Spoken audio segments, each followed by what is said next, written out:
joining a Facebook Live without like a StreamYard link or something else. So I feel very proud of myself. I learned something today. I'm so proud of you. I'm so proud of you. Welcome. And I'm so excited. You know, your energy is just like, I just love it so much. Look what I have right now. Look what I'm drinking my coffee out of. And those earrings are giving me life. I walked out of my house today without earrings. And the first thing I thought was, I'm going to be so naked for my Facebook Live. I know, it's like the Facebook Live or the any live uniform is like anything that is brighter on the face, right? Yeah.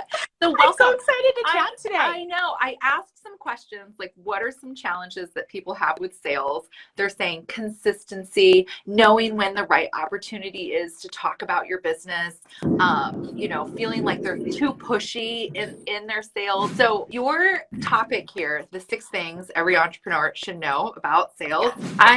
Let's just dive right in. What is this deliciousness that you have for us? Okay, so let's dive in. So I'm really excited to talk about this today because I've coached now up to about 1,000 entrepreneurs. And what I have found is that no matter how awesome you are in your ability to coach, consult, be a strategist, or whatever it is, if there isn't these 6 things that you have in your business and your sales strategy, you're basically set up for not the amount of success that you deserve or you want. And so the type of people that I help, the type of business owners that I help, they want 3 really important things, and the 6 things go into the 3. Okay, so the first thing is they want influence. The reason why they want influence is because what they're doing, they're impact driven, mission driven, vision driven. So this isn't like to be an influencer, right? Yeah. This is, I'm going to use my power as a business owner in order to go out there and make an impact. So the influence piece is extremely important because if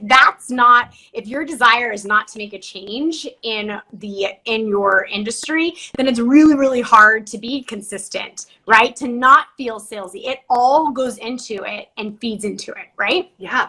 So that's the first part, is being focused on influence, right? The next thing that we want is impact, right? So now that you feel comfortable being influential, then you can go and make the impact that I kind of described before that. And the last piece is income. Because the thing that what's super, super important is that we can't be afraid to charge and accept, right? Because it is a circular thing in business. And if you can't charge and accept, guess what you can't do? Be influential, make an impact, right? Like the money needs to be there.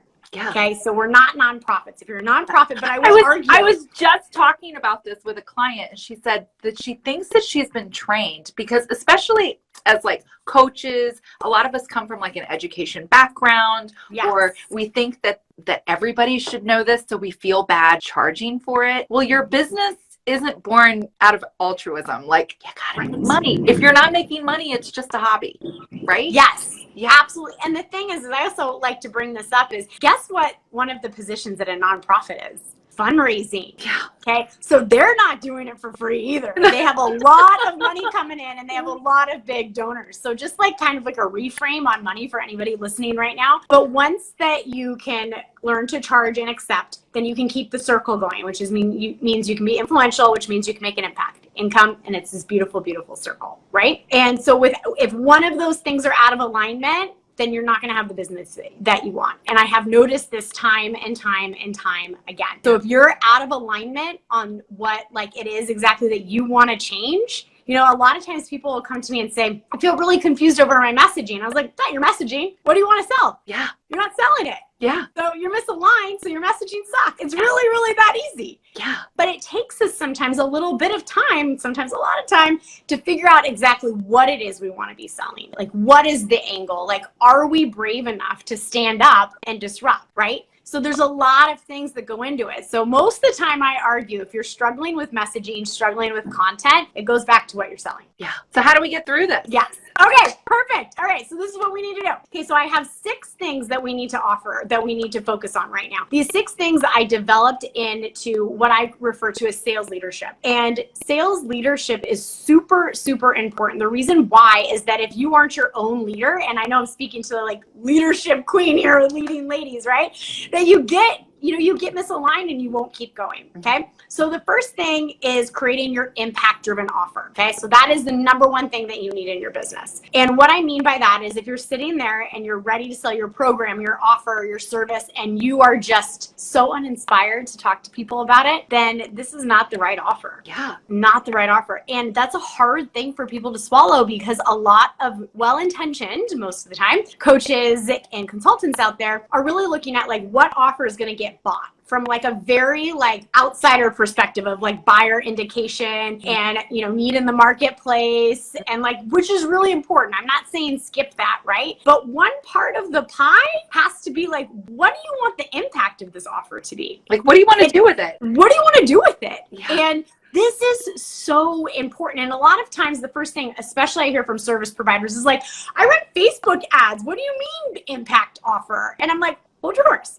Who do you choose to work with? If you choose to work with people who are making a difference in the world, right? Now you have an impact-driven offer because your vision is to help those type of people. So it might seem like a small thing, but it is huge in your ability to show up confidently to make an offer. Yeah. And I would say if you're struggling right now, here's some great advice in terms of your creating your impact offer is I want you to write down how you want to make people feel. Like when people think of you, how do you want to make them feel? And just write down a bunch of things. And it's a really, really powerful exercise. Yeah. Yeah. Really, really powerful. So that's number one. I think I went through that with you when I had hired Michelle Terpstra, to help me with sales a couple years ago. Like I didn't talk about my offers at all. I was terrified of sales and not so much terrified of sales, but I just didn't want to be pushy. And I remember going through that exercise with you, like, how do I want to make people feel? And I'm like, this is actually like really good because it's not about what do I want them to buy from me? It's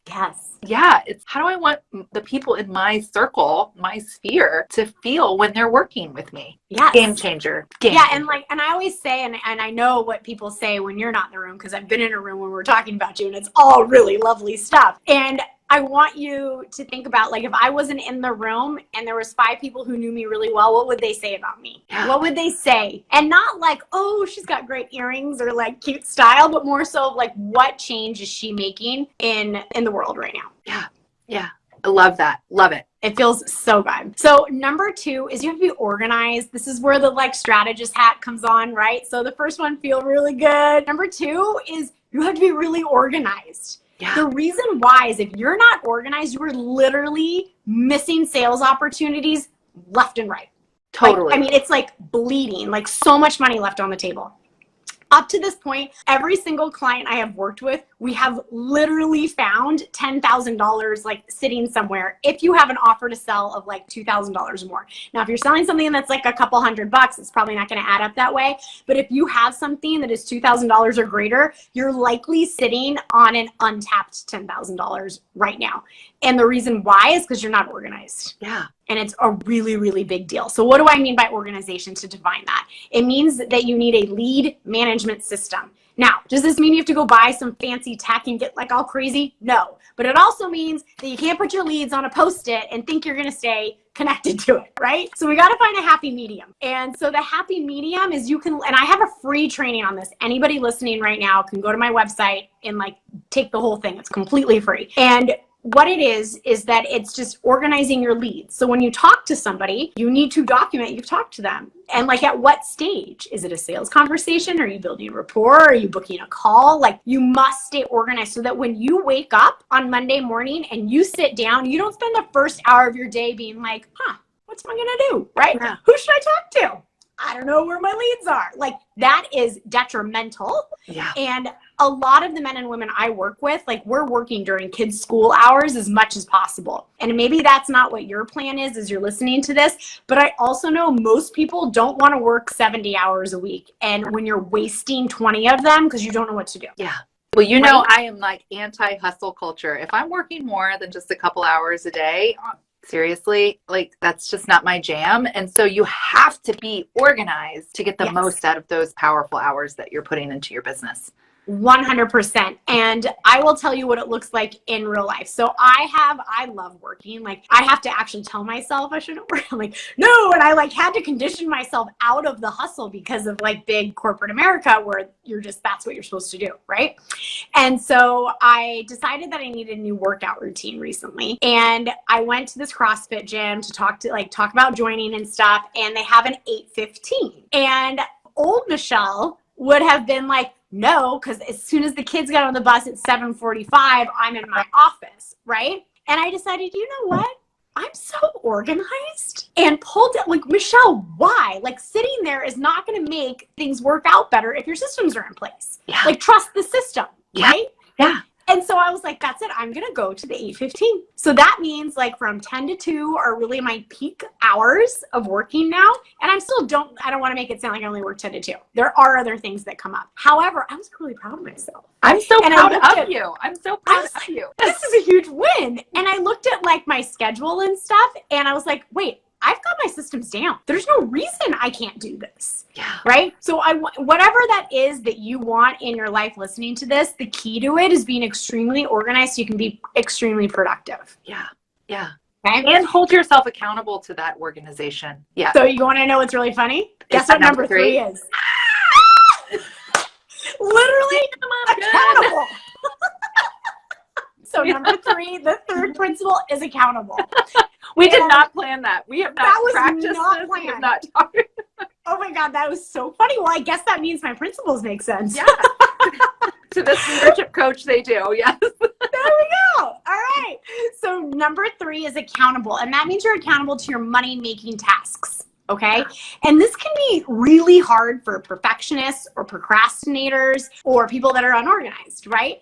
And the reason why it can feel that way, accountability feeling hard, is you're like, what's a money-making task? What's going to make me money? Yeah. What do I need to do? Like, this can feel extremely overwhelming. It also means like right now I just realized that I switched my personal profile from like a personal profile to the professional mode. And like there's a bunch of things, I don't even know where all of this data came about me, and it's like inaccurate. So I have to go back and edit it all, right? Fine. I put it on a list of when I have time because quite frankly, people can click and find anything they need on the rest of the pieces. Like, is that really my top priority or am I tinkering? Yeah. Right? But that's a really, really hard thing for a perfectionist to like let lie. But I will tell you, you can waste hours a day doing those types of things that aren't going to make you money. Yeah. Tinkering. So I have a tinker list. And this is my like favorite tip for everybody listening right now. If you're struggling on staying focused, anytime you think like, is this going to make me money today or push me closer to making money? And if it's something like I just described, you just put it on a list of like when I have extra time. Yeah. And you can do that stuff and you should do that. Like I should like make these things accurate, right? But it's not like the end of the world. So I'll do it sometime this week when I have a few minutes. But that's not what you should be focusing on right away. Yeah. Yeah, love that. It's a really, really big one. Really big one. So make a tinker list, friends. Okay. So number 4 is people skills. This is a big one. Okay.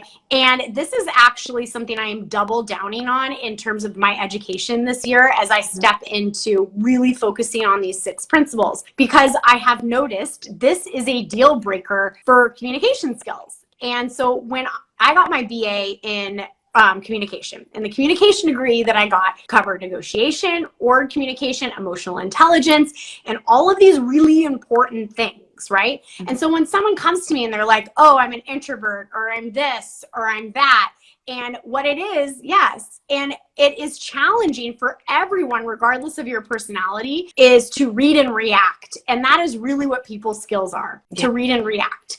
And the thing is if we're not taught how to react from a higher level, a wiser level, then you aren't going to be seen as that authority in your space, right? Yeah. So it goes back to that influence piece. And so this is extremely, extremely important. And what I mean is like, I have this one client right now and we're working through this together, but she feels like the second she's in a DM conversation for a sale, if somebody asks her a question and she has read it, she feels like she has to respond right away. Yeah.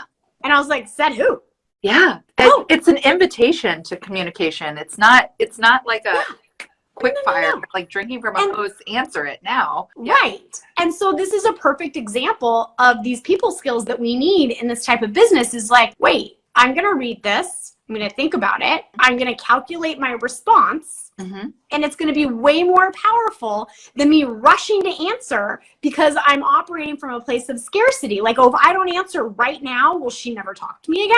Yeah. Right. And so these are really important applications to your sales and communication skills. Yeah. And that's part of it. That is a huge, and this is just, I feel like I could probably talk 30 minutes or more just about this one piece, but that's just an example. So just remember, I have the power and the opportunity to read, digest, and then react. Yeah. Right. Yeah. And that's a a power really in that pause too, to collect yourself. Like, how do you want to show up in this? Yeah. How do I want to show up? And, I want you to really think about like little things, different ways that you can say things, like apologizing versus thank you for your patience. Yes. Right? Yeah. Like really small things that take you from like an everyday coach, consultant, service provider to a wise person with authority that I want to work with. Mm-hmm. Mm-hmm. Big, big difference. Yeah. Well, and it shows a level of confidence too. Yes. Yeah.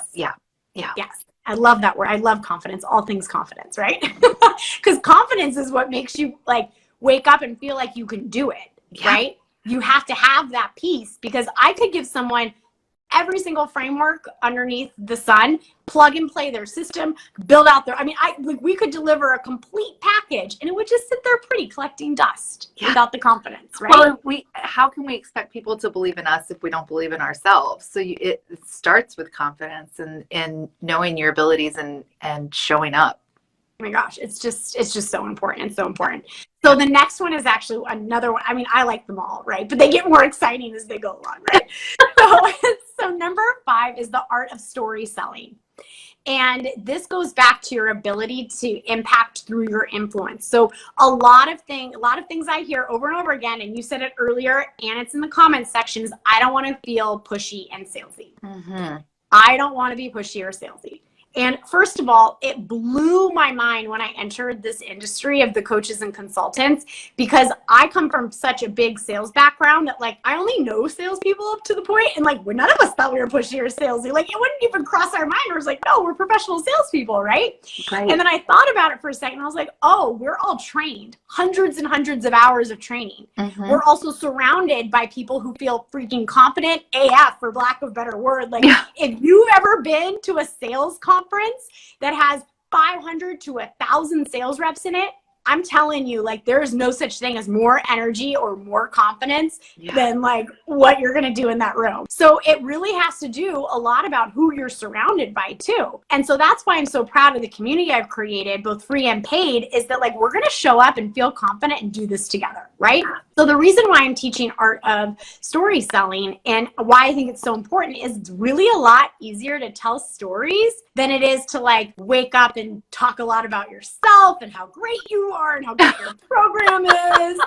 You know what I mean? Like that's what frees you at the keyboard. Yeah. Right? Yeah. And if you're able to intertwine stories, like client success stories, stories about like your life, but indirectly tying back to what you do, right? Yeah. It's really important because 1, it's more comfortable. Okay. Yeah. So I want more comfortable because you're going to get more confident. 2, people remember stories a lot more than they remember like, hey, join the sales success lab, right? That's like, like why? Right? What's like, the emotional connection there? What's my emotional connection, right? Yeah. So stories, and that's a great word to bring up the emotion, and people are attracted to that. They want the energy, like not just the transformation, but there is a lot behind it with energy. So using stories to sell is just incredibly important. That's number 5. And the last one is number 6. And I call that irresistible. And the reason why I like irresistible is that people want to work with people they like. Yeah. Like, this is just kind of a fact, right?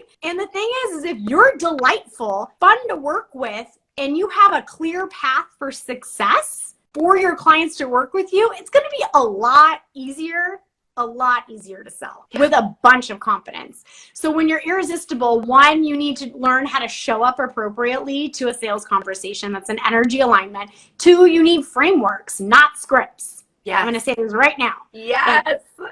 Not scripts. Because you know what? Buyers are getting more and more sophisticated, and they're going to know if you're using a script. And then 2 is, I mean, I can't even use a script, and I'm a professionally trained sales rep. Like, it is so uncomfortable. Like, no, sales conversations feel authentic. It doesn't feel, it's like robotic. It does not feel good. Yeah. Yes, literally, I was just about to use the word robotic. We are really in each other's heads right now. I really like that. So it feels robotic. And the thing is, if somebody says something that's not going along the script and you're not trained properly, then you're literally going to lose it. Yeah. And you're going to be embarrassed, and you're going to feel yucky, and then your confidence is going to get struck down. You're not going to want to do it again. Yeah. Well, and it also shows, I don't know, for me, if when something feels scripted, it's what they're telling me is that they're incompetent, and you can't be incompetent in your own business. Yeah. Yes, 100%. 100%. And the thing is like, you can avoid a lot of things in your business. You can hire out a lot of things. I mean, some would argue that you can hire a sales rep, but until you master your own sales for your own business, I actually think it's a massive mistake to hire someone to sell for you. Yeah. Because they aren't going to be able to do it justice if you can't do it justice. 100%. 100%. Yeah. So you cannot escape this, friends. Yeah. This is not something you can outsource. Like, you can outsource somebody building your website, but you cannot outsource learning how to sell authentically in your business. Yeah. It is so important. But the cool thing is that when you do master it and you do want to hire someone, you can. Yeah. But first, you. First you, friends. First you. Yeah. So, this is all such wonderful stuff. How can our viewers get more of you? So if you want to learn more about what I'm talking about right now, first of all, I have a ton of free resources completely available either in my Facebook group or on my website. You are just such a tremendous resource, Michelle. After every conversation with you, I'm like so jazzed up. I'm like, yes, we can do this. I can do this. Yeah. So that is, I have good starter energy. So if you are feeling like a little sticky, then let's get up, right? Yeah, let's get up. Let's do this. And my line is be a resource, not a sales pitch. But I love that you always say sales isn't icky. Sales is integral to our businesses. If we're not selling, then we're not in business. Correct. And you always have to have a call to action to anything you do. Yeah. Like, that means your content, your sales conversations, your pitches, anything. And a call to action could just be asking someone to comment below too, so that you can engage in a conversation. It doesn't need to be like, and you can buy my thing over here, right? Yeah. There's so many different types of call to actions. And when you're designing them, just think about how can I talk to people? Yeah. Because when you talk to people is when you sell. So fun. Well, you are amazing. Love starting our Monday with you. Yay! Yeah. Anyone, if you're watching the replay, put #replay. If you have questions, comments, even if you just want to tell Michelle how awesome her earrings are, on here, let's have some dialogue. And Michelle, thanks. Thanks for bringing. Thank you so much for having me and coming into your community. And if you do have questions on anything I said, make sure that you tag me in the comments so I know to come and check it. That would be awesome. Yeah. All right. Thanks. Yay. Bye.